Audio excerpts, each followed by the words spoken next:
What you're hearing is Hardie Fiber Cement Siding living up to its reputation as the siding that handles hail impact with ease. James Hardie knows how important a reputation is, especially when you're a contractor. That's why Hardie Siding withstands severe weather better than vinyl siding, with styles to match its strength. So you can be sure you're providing your clients with the best. Protect your reputation with exterior products by James Hardie. CBS Radio Mystery Theater presents...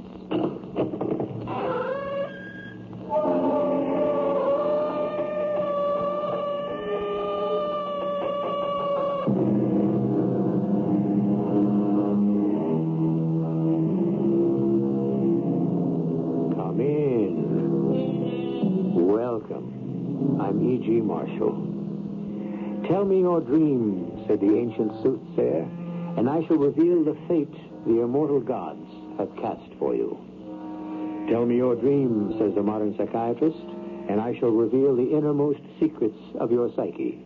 You can cut it, slice, shape it any way you like, but after all these years, it seems we're still in the dream business. Why do you want to kill Mr. John Joseph Hill? Madam, who are you? Answer the question. Why do you want to kill Mr. Hill? I don't know anyone named Hill. I'm not a killer by instinct or choice. Don't evade the question. Madam, you are obviously a disturbed person. I have to make sure you don't kill him. Put that gun away.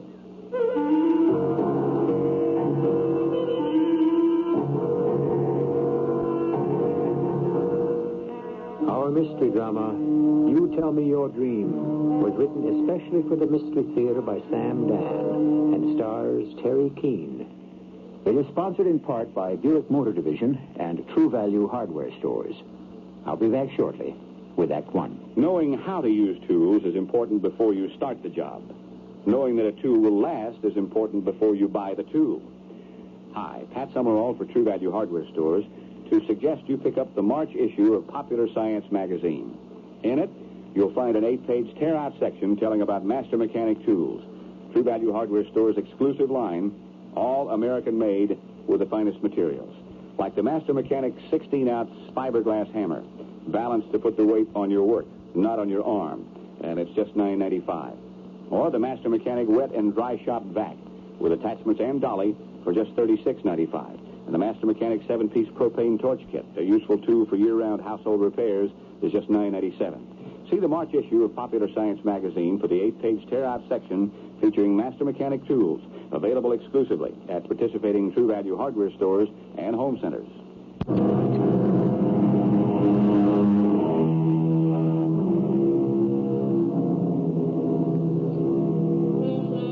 It happens. You ask, what was that sound? And everyone looks at you quizzically. Obviously, you were the only one who heard it. A sound, or perhaps a brief bar of music, a voice, a glimpse of a face, a flash of a color, a fleeting sensation, so strange, so unreal, it defies description. No one else has seen or felt or heard any of these things, but they were real. For you, they were real. We're in a room, a neat little room, in which a neat, lovely lady is now living. It looks like a nice, well-kept hotel room, except for one thing. There are bars on the windows. May I come in? Dr. Geller. May I sit down, Dr. Abelson? Let's get it over with. Ah, Lucy. And I was your star pupil, too. Well, you see, even the great Dr. Geller can make mistakes. Lucy, what happened? You know what happened. I made a statement. Why did you kill him? I had to. But why? To save my patient's life. And my own. Oh, come now. It's all there. I wrote a statement. This? Yes, Dr. Geller. I go back a long way, my dear. I know you do, Doctor. Lucy, I have known personally the great pioneers of our science, starting with Freud, who was the very first psychiatrist. All the good ones had that certain quality. You have it too. I'm afraid not. No more. Dreams. Our first discoveries came from dreams. What have you discovered in dreams? I've discovered that I can be charged with murder. Lucy, what happened? I told you. I made a confession. Lucy, I am not just the court-appointed alienist. I'm your teacher, your colleague, your friend. You know you can trust me. Oh, but can I trust myself? All right. He came into the office, a man close to 50, but in the prime of his life. Tall, attractive, handsome. Virile. His name, John Joseph Hill, Jr. He was quite ill at ease. After a few minutes, I said to him, "What is bothering you?" Doctor, you don't know what it's costing me to sit in this chair. Mr. Hill, we've already discussed the fee. I'm not talking about money. Well, then what are you talking about? Dr. Abelson, for a guy like me to go to a shrink. Now, excuse me, I didn't mean that as an insult. I understand. I'm not sure you do. To a guy like me, shrinks, psychiatrists, that whole crowd, it's all a joke. Like they're all crazy. Who goes to weirdos, you know? And? But I reached the point where Yes? I spoke to a priest. He's a regular guy, Father McLean. We batted it back and forth. He said, "Jack, I can only give you 1/2 of the help you need." Half? Yeah. I can help you find peace, he said. But first we must discover the nature of the demons that drive you. The demons that drive me. And he told me to see you. Me? Well, somebody like you. You know, a shrink. I just couldn't do it. Me, never. So I figure if it's all psychological, who's a better psychologist than Patty O'Neill? The Dr. O'Neill? He calls himself a doctor of mixology. I'm afraid I He's don't a know. bartender. One of the smartest guys I know. And, Doc, I know some of the biggest, believe me. I may talk like a guy without much education, which I never did get, but I put up buildings all over the world. I understand. I've been to the White House and all that. But I never forget where I come from. A couple of times a year, I always go back to Patty O'Neill's down on the west side. And I wouldn't think you'd ever been to the joint. No. He don't encourage dams, you see. Well, anyhow, Patty's been standing behind the bar 45, 50 years. He's heard it all. But something like this, never. So he says to me, "Jack, one of them head shrinkers for you." So, faced with that, Yes? I had no choice. And why did you choose me? I couldn't ask anybody's advice about a thing like this. So I opened up the classified and I looked under doctors, and where it says psychiatrist, there was Dr. L. Abelson. First one listed. So I figure they all got degrees. One's as good as another. I called for an appointment. It wasn't until I walked into the waiting room that I found out the L stands for Lucy. And did you consider walking out? Yes. Why? It's bad enough I got to go see a shrink, but if into the bargain she's a dame. You know what I'm talking about? Yes. So? Well, I'd already made the appointment. It wouldn't be fair to you. Mr. Hill, you are obviously a man who demands the very best for his money. Now, why would you settle for an inferior psychiatrist? I never said that you were... But I'm a woman. How can I be the equal of a man? I just realized. Maybe I need a woman doctor. Why? What I'm going to say, I couldn't say to a man. Why not? He'd look at me as if I was crazy. How do you know I won't do the same thing? Or maybe you will. Except... Except what? Well, nothing. Except it doesn't really matter what I think of you. But for a man to think you're crazy means a personal loss of stature. You can't tolerate that even from a doctor. You have to take me seriously. You can't look at me like I was some nut that walked in here off the street. I mean, I've been to dinner at the White House. I've already made a note of that. And I'm telling the truth all the way down the line. Suppose you begin to tell it. Well, it started a year ago. I had this dream. I saw this face. I didn't think anything of it at first, where you're always running into strange faces in a dream, aren't you? It happens.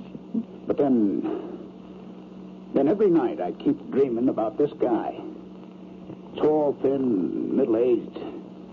He was always there. Where? Everywhere. And did you speak to him? No. Why not? You know how it is in a dream. You want to do something, but somehow you can't manage to do it. Well, who do you think he is? I know who he is. A guy named Morley K. Sutlidge. Well, how did you find out? I was dreaming. I'm at the airport, okay? And this voice on the PA says, "Will Mr. Morley K. Sutlidge please report to the information desk?" And this guy walks over. And until this time, you'd never known a Morley K. Sutlidge? No, Doc, I never did. Had you ever heard that name before? Never. Very well. So we have this fictitious individual. No, he ain't fictitious. He's real. Yes, in your dream, perhaps. In real life. How do you know? I looked him up in the phone book. And there is such a person? Yeah. I wrote down the address, went over to where he lives, parked my car, waited. And after a while, he got out of the cab and he went inside. The same person? To a T. Who is he? I had no trouble checking all that out. He teaches in a college. What does he teach? One of them histories. I got the names written down. He's supposed to be the world's greatest expert on the ancient Sumerians and Hittites. And never, to the best of your knowledge, have you ever had anything at all to do with this man? I told you, never. Is there any conceivable way in which your paths may have crossed? No. Can you be certain? Sure I can. I had the guy investigated. Yes? I checked out practically his whole life. You know something? Well? There is no way the two of us could ever have been in the same place at the same time. Except in your dream. Yeah. The guy teaches at the college. So I dropped over there. I went to the cafeteria. He was sitting at a table all by himself, reading a book. I bring a cup of coffee over. You mind if I sit down? No. Thanks. You're welcome. Nice name. Do you think so? Oh, it is. And it's a good thing. Is it? Well, sure. Why? Well, because things go better in good weather, don't they? Not all things. Well, Wars, for example. wars. Oh, yeah. I hadn't thought of that. Bad weather has saved countless lives during wartime. Now, sir, I have enjoyed our conversation, but I must be excused. Oh, sure. Hey, you know, you look familiar. Do I? Yeah. Do we know each other? No. Well, could we maybe have met someplace? No. You sure? I'm virtually certain. Well, in other words, I don't look familiar to you? Not in the slightest. As far as I'm concerned, this is the first encounter between us. Then, Yes? if we never met, why do Why do you what? Doctor, I got up from the chair, and I must have run out of there. Why? Well, there was that question I had to ask him. But how could I? What question? Oh, come on, Doc. What would it sound like if I asked, why do I dream about you? You know what the guy would think? So you just walked out of there. Well, maybe you could say I ran. Well, Doc, Well, what? What is it? Why do I dream about this character? I never met him. You can't be sure. I'm telling you, I had an army of private investigators. You could have met him somewhere without either one of you being aware of it. Something about his appearance may have buried itself in your subconscious, and now it's been released into your dreams. Doc, he scares me. Why should a man like this scare you? Because he's going to kill me. Now, how can you say that? I know exactly where he's going to do it, when he's going to do it, and how he's going to do it. How can you be so sure? Because I already seen him do it. Every night for a week, I've been having the exact same dream, just me and him. He points his gun at me, and he kills me. But why? I don't know, and I don't care. All I know is he kills me. Now, you tell me.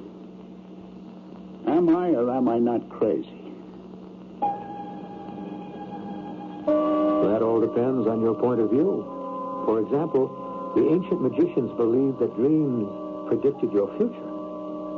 Modern psychiatrists believe that dreams reveal your past. So you see, as far as revelation is concerned, the old and the new agree in principle only. Nothing's changed very much, has it? I'll be back with Act 2 shortly. The new mid-sized Buick Regal. It meets the demands of today A little science, without losing the special things about Buick that people have always loved. Now that's some trick. a little magic, On the outside, it's trimmer than last year's Regal coupe. a little science, Yet there's more headroom, more legroom, more trunk room. With the wizardry of a turbocharged sport coupe. a little science, And such traditional Buick qualities as luxury, elegance, and prestige. a little magic. The new Regal, a down-to-earth dream car. At your Buick dealer. They surely will astound you, the amazing things you see. Just cause they're built so wonderful, how can such things be?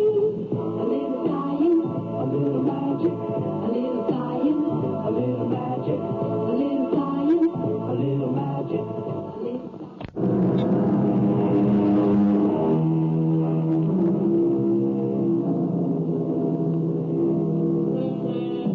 He hath awakened from the dream of life, said the poet. But life is a dream. Then what surrounds it? Into what do we awaken? Is there a higher, a stronger, a deeper reality than the one we think we know? If so, what a terrifying place that must be. So your patient says he sees a man for the first time in a dream, and then he encounters this man in reality. Yes, Dr. Geller. And this man, whom he does not know, proceeds to kill him in a dream. In a dream. This man, this Morley K. Sutlidge, fires a gun and kills him. Very well. Why? I asked him. And what did Mr. Hill answer? He said, I don't know. "You've never given him any cause, Mr. Hill. I never had anything to do with him in my life. There must be a basis for this fantasy of yours." Fantasy? Doc, you didn't hear a word I told you. The guy is going to kill me. This harmless professor of history. Who says he's harmless? Who says he's a professor of history? You told me that he teaches at the university. Yeah, but who says that's all he does? Well, what else does he do? I don't know. Well, you said you'd had him thoroughly investigated. If he were involved in any other sort of activity, surely your detective... Well, maybe he would does have- things that a detective can't uncover. Such as? Such as... Okay. Such as getting himself into my dreams. Oh. What does that mean? What does what mean? That O. You just said O. Does it mean that you now got me down as a nut? There ain't no more practical, down-to-earth guy than Mr. I... Hill, we have begun this journey together. We must go where it takes us. This dream where he shoots you. Tell me exactly how it happens. Okay. I'm in the woods. And what are you doing there? I'm on a hunting trip. Do you know where? Yeah. I'm up at Joe Langley's hunting lodge. Joe Langley? The Joe Langley? Yeah. He's maybe the 4th or 5th richest guy in the world. All right, I'm in the woods. It is one beautiful day. You can hear the birds, and sometimes there's the chatter of a squirrel or a chipmunk. And I'm thinking, what a shame to kill anything on a day like this. But Joe Langley only talks business at the lodge with guys who like to hunt. So then I hear someone coming. It's... Hey, Professor Sutlidge. Is that you? Yes, it is. Who are you? We met. Indeed? We had a cup of coffee together at the college cafeteria. Hill's the name. John Joseph Hill, Jr. But everyone calls me Jack. And what do you do, Mr. Hill? I build buildings. Big ones? Oh, yeah. Maybe some of the biggest in the world. That's fascinating. What are you doing up here? I'm supposed to be hunting. Oh? I'm a guest of Mr. Langley's. I assume you are also, since I understand this is his preserve. Oh, yeah. This whole place, it's over 10,000 acres. There's something regal in that concept. The divine right of ancient kings to say that only I may roam this land and kill at my pleasure. Regal or obscene, depending. Do you like to hunt? I despise it. Well, what are you doing here? I've been seduced. I'm seeking support for an archaeological expedition to a site in ancient Mesopotamia. Mr. Langley is interested, but he will trust no man who hates to hunt. And so I must lie in order to pursue an honest endeavor. I'll join the club. I got a development project, so I have to come up here to score points, too. What kind of gun you got there? Oh, just something I bought for the occasion. That's a Carrington 30. I wouldn't know one from another. I just asked the store clerk for a sort of middle-quality rifle. Is the safety catch on? What, the safety? Oh, you shouldn't walk around in the woods or anyplace else with the safety off. Which is the safety? No, not that. Oh, but No, take your finger off that. Careful. Mr. Hill. Run. I'm sorry. I just... Don't stand there. Get a doctor. The whole idea of a gun, it makes me nervous. Get a doctor. Yes. At once. He drops his gun. He runs off. And I'm just lying there. I look down at my chest. The blood is soaking through my shirt. I can feel the cold lead of the bullet in my heart. And that cold lead is making me feel cold all over. Everything starts to get dim. The sun kind of fades out like a light in a theater.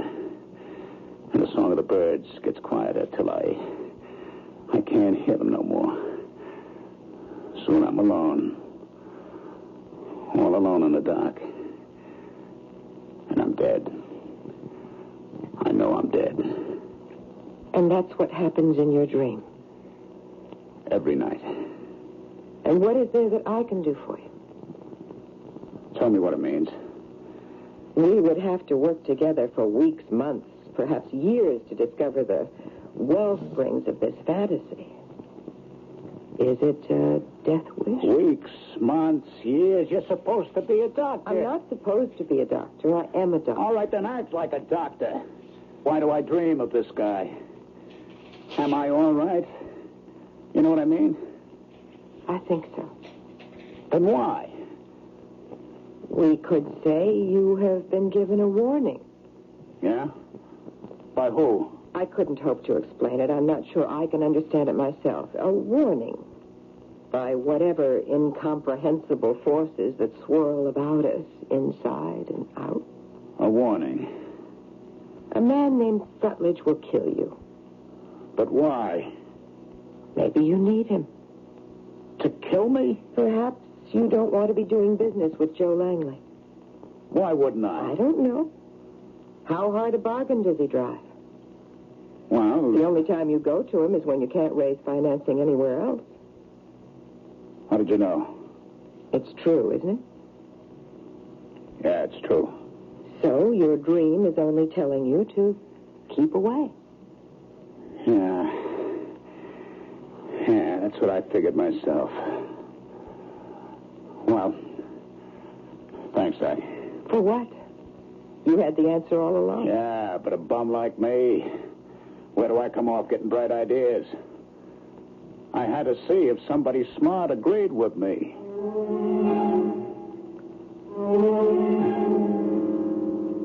I would say that was a reasonably accurate analysis of the situation, Dr. Abelson. Thank you, Dr. Geller.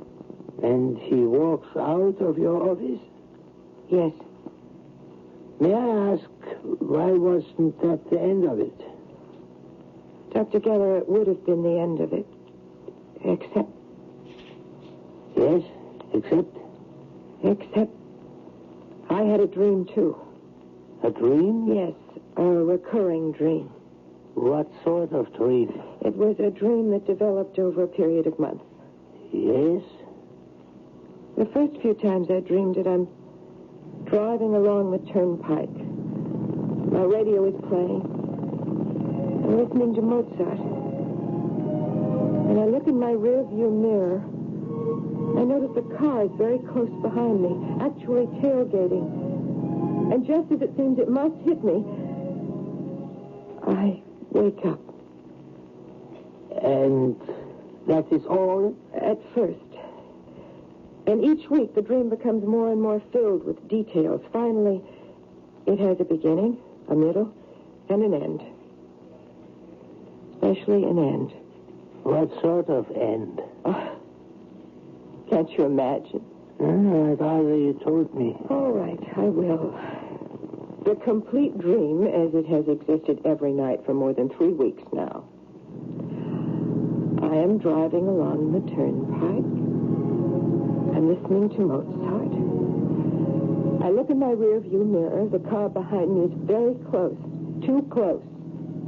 He will hit me. I know he will hit me. I try to move away from him, but he still follows.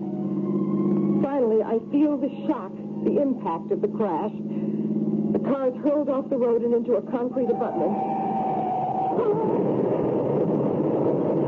A bright light flares up in my brain.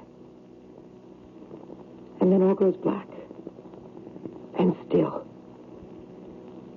And I'm dead. I know I'm dead. A light flares up and then goes out. Yes, and in that light, I see something. Yes? I see the face of the driver. You know who it is. Tell me. Morley K. Sutlidge. The same? Are you sure? I see the license plate. K00890. I checked that registration. Do you know whose it is? Morley K. Sutlidge. Morley K. Sutlidge? Amazing coincidence. I remember something else. Yes? The radio announcer's voice just before he started the Mozart recording. Do you know what he said? Tell me. Good morning, ladies and gentlemen, and what a bright morning this is. The 28th day of October. Let's get off to a sparkling start with some sprightly Mozart. The 28th day of October. That would be about a month from now. Yes, Doctor. So I knew that on the 28th of October, Mr. Morley K. Sutlidge would kill me. Because your dream said so. Yes. And that's why I had to kill him. Couldn't you have done something less spectacular? Couldn't you have saved yourself by not driving on the turnpike on October 28th? No. Well, why not? Because the dream has taken over and it cannot be changed. Yeah, but my dear, the dream is only an illusion. Doctor, how do you know? How can you be sure that this, what's happening right now, our conversation, how can you be sure that this is not an illusion? Well, all right. But how do you prove anything when it comes down to that? They tell the story of a famous philosophy professor. He was lecturing his class on illusion and reality. And the bright young student asked, "Professor, how do I know I exist?" And the professor replied, "Who is asking the question?"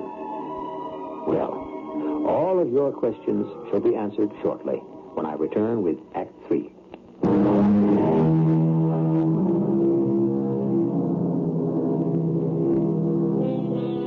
It was the Spanish playwright who said, "Life is a dream, and even dreams are dreams."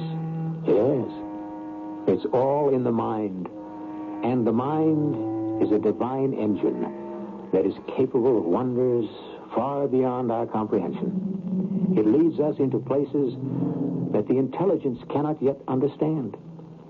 Indeed, when you add it all up, how little we know. Very well, Lucy. You dream of being killed by this Professor Morley K. Sutlidge. Yes, in an automobile. But I must ask you again, why didn't you keep off the turnpike? I couldn't. I don't understand. If you are convinced you are going to be killed... Believe me, I couldn't. I tried. Every morning as I would leave my apartment to drive to my office, I would deliberately attempt to use Main Avenue. But I always turn off at the ramp. Now, surely... It's as if I'm responding to someone else's will. Who? I don't know. It's something that overrides my own powers. I'm forced to take the turnpike. Well... You don't know what to make of me, Dr. Geller. No, I don't. Well, I don't know what to make of myself either. Now, Lucy, you know why you dream of Sutlidge, don't you? It's all autosuggestion. His name was brought up by your patient as a menace, and so it has crept into your own subconscious. That's an easy assumption. Well, does that make it invalid? My father was a doctor, a general practitioner. When he heard I was to become a psychiatrist, he said, "Good." You know why? I can't imagine.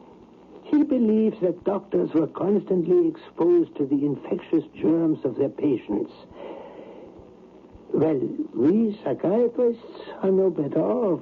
We can also be infected by the virulent psychoses that constantly surround us. I don't believe it. I know for a fact you are not a very confident driver. Is that true? Well, You are afraid of the turnpike. that is not so. Lucy, Well, you force yourself to use it because you realize your fear is irrational. So, we have the turnpike, a frightening thing. Your patient mentions a man named Sutlidge, a frightening person. Your subconscious puts both of them together, and your dream declares that Sutlidge will kill you. you know, Doctor, one day a psychiatrist will listen to a patient and say, "You are right. I am wrong."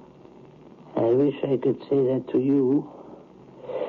Now, to return to your sworn statement. You came to your office about a week ago.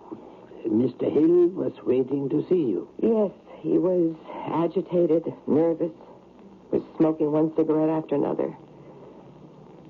He said to me, Doc, all that stuff we went through last time I was in your office, what did it all mean?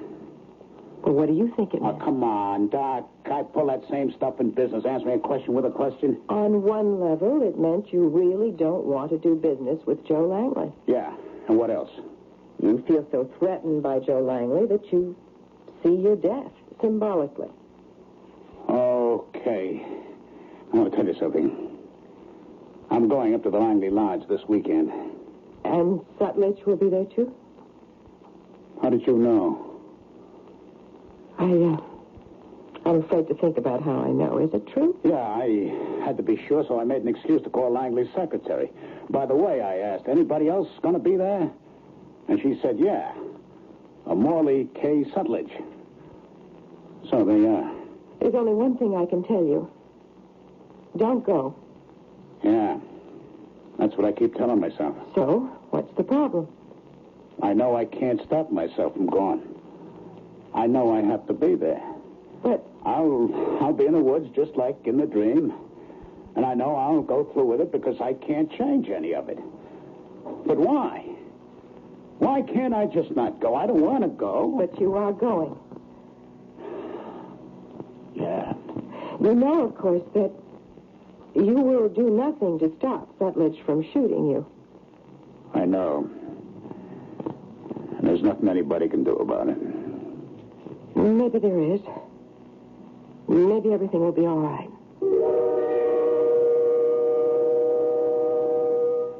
And that is how you would make it be all right? You would kill Sutlidge? He couldn't change the course of his fate, but I could. It wasn't my dream, my vision, my revelation up there at Langley's. It was his. He might be helpless, but not me. If I could stop Sutlidge from killing him, he could later on stop Sutlidge from killing me on the turnpike. But if you would kill Sutlidge up at the lodge, how could he later on kill you on the turnpike? You keep using that word kill, Doctor. I wasn't going to kill him, just stop him. Very well. Somehow I would get the gun away from him. Then I would explain to Hill that he must save me on October 28th by somehow preventing Sutlidge from using his car. I see. Why do you seem so skeptical, Doctor? Why do you fight it? Please continue. You're only going to stop Sutlidge, but in the end, you killed him. Why? Everything went wrong. Sutlidge was under a compulsion. What compulsion? He, too, had to carry through the dream. Whose dream? Well, if we only knew. Lucy. And so on that day, I drove up to the hunting preserve. Hill was right. It was a place of awe-inspiring beauty. I knew I had to find Sutlidge before he encountered Hill. Once that scene began, it could not be stopped until... Well, I hurried through the woods till suddenly I saw him. This tall, thin man with gold-rimmed glasses, carrying the rifle. I asked him, "Are you Professor Sutlidge?" Yes? Professor, I must ask you for a favor. Why should I do you a favor? My name is Lucy Abelson, Dr. Lucy Abelson. Yes? I'm a psychiatrist. Well, why should that be of interest to me? I have a patient who happens to be up here in the woods. The sight of the rifle, well, any weapon, in fact, frightens him. Really? And I was wondering perhaps if you could let me have your rifle till he's gone safely away. Let you have this rifle, my good woman. Please? It's vitally important. Are you saying... You must believe me. I don't know what your game is, but I have no desire to play it. You have to believe me. It's the truth. In just a few moments, a man named John J. Hill will walk by here. Who's he? A man. And the two of you will chat briefly. Now, that rifle of yours, there will be an accident. It will go off. Are you serious? And you will kill him. Now, believe me. Well, how can I believe such nonsense? I know it's difficult, but I'm a responsible person. No. Have you heard of Dr. Benjamin Geller, the noted psychiatrist? Come back to the lodge with me. You phone him. You ask him about me. He'll tell you I'm one of his colleagues. You should be one of his patients. Please, I beg you. And into the bargain, you're probably trespassing. Just let me have the gun. You see, I hear someone coming. Oh, I hope it's one of Mr. Langley's servants. In a minute, it'll be too late. For what? You will kill Mr. Hill. But I don't have the slightest desire to kill anyone. That is unimportant. Now, will you please stand aside? There'll be an accident. I'm asking. No. No? See? Now, there he comes. It's Mr. Hill. Wait, is he an accomplice of yours? Mr. Hill, go back. Go back. You see, look, he's coming closer. John, go back. I can't. Stop. I can't. He'll kill you. I know. John. I can't help myself. I can't. I'll help you. I'll save you. Professor, give me the gun. What are you trying to... Give it to me. Remove your hands from... No. Let go. I said, have to let take go. it away from you.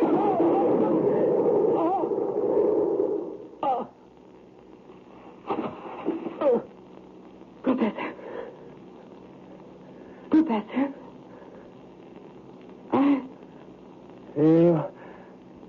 You foolish woman. What did you hope to accomplish.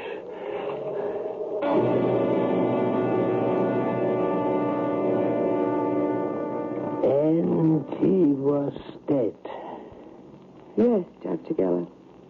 And some of Mr. Langley's servants saw what happened. I read their statements. They said you and Professor Sutlidge were having a fight.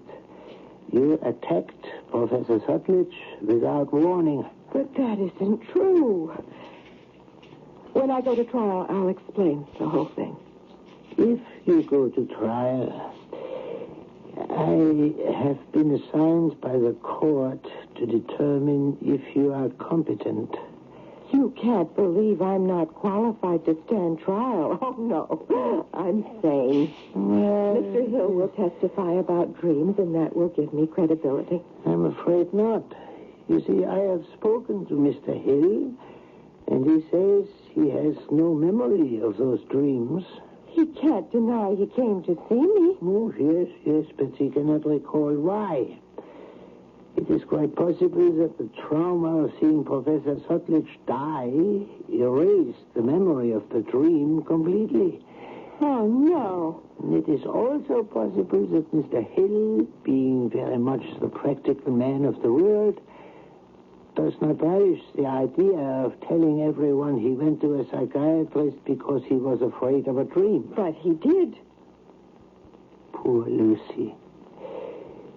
You fell in love with him, didn't you? No. Why not? We hear of so many patients who fall in love with the analyst. Why shouldn't the analyst fall in love with the occasional patient? He won't testify. No. But, my dear, everything will be all right. You'll get the best of care and treatment, and in a year or two, you will be as good as ever. You don't believe me, Dr. Geller. I'm telling you it's true. We have seen the future in a dream. My dear Lucy, if you persist, I can see your future while we are wide awake. It will be here, in the sanitarium. But I'm telling you the truth. Please, Lucy, try to understand. No. It's the truth. The truth.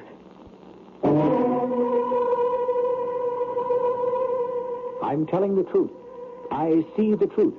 I know the truth. Thus speaks the prophet, the discoverer, the innovator. And they speak, these people do, to those who have neither the vision, the faith, nor the courage to understand. And so, it is their fate to languish neglected, unheeded, until one day... Well, is Lucy Abelson telling the truth?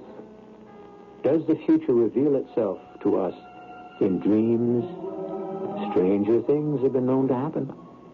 I shall return shortly. I'm Hyman Brown, producer-director of Radio Mystery Theater.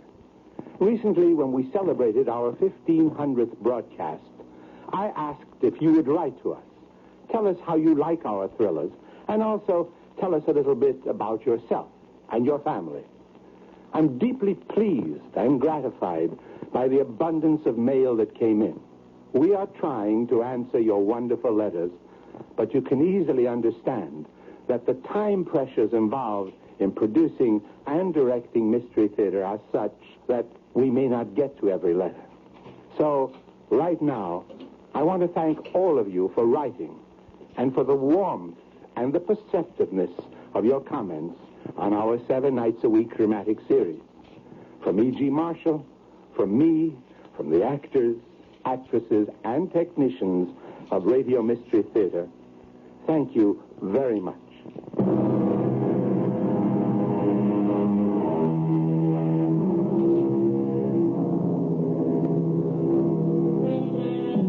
Why are so many of our dreams blurred and confused? We shrug. We answer, it is because perhaps our minds are too active. But suppose the dreams do not originate in our own minds. Suppose our minds are like, well, TV sets that are receiving visions and messages. Suppose at this point the TV sets of our minds are too primitive to receive the picture clearly. Well, you can get a crystal clear picture on the radio right here when you tune us in. Our cast included Terry Keane, Ralph Bell, and Robert Dryden. The entire production was under the direction of Hyman Brown. And now, a preview of our next tale. Your fee will be the usual. No way.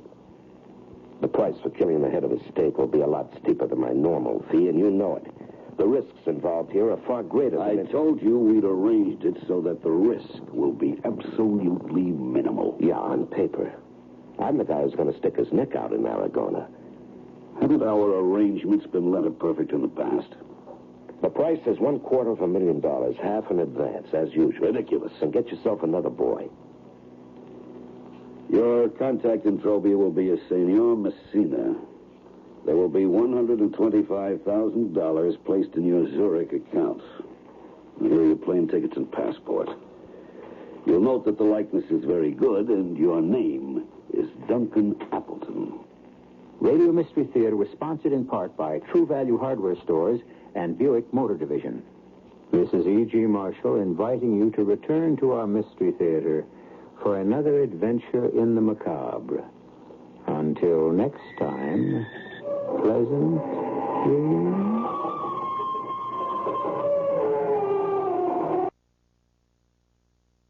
Okay, so we have the car payment, the rent, utilities, and the repair bill. What should we do? I know. I'm going to CashNetUSA.com. I can apply in minutes, get an instant decision, and if approved, we could have the money in our account as soon as the same business day. When you need money fast, be the hero. Go to CashNetUSA.com to apply for the money you need now. The exact timing as to when your loan funds will be available will be determined by your banking institution. Bettering your business takes working with the best. With the James Hardie Alliance, you gain access to leads, training, networking, and support from the #1 brand of siding in North America. Achieve new levels of success by joining the James Hardie Alliance today.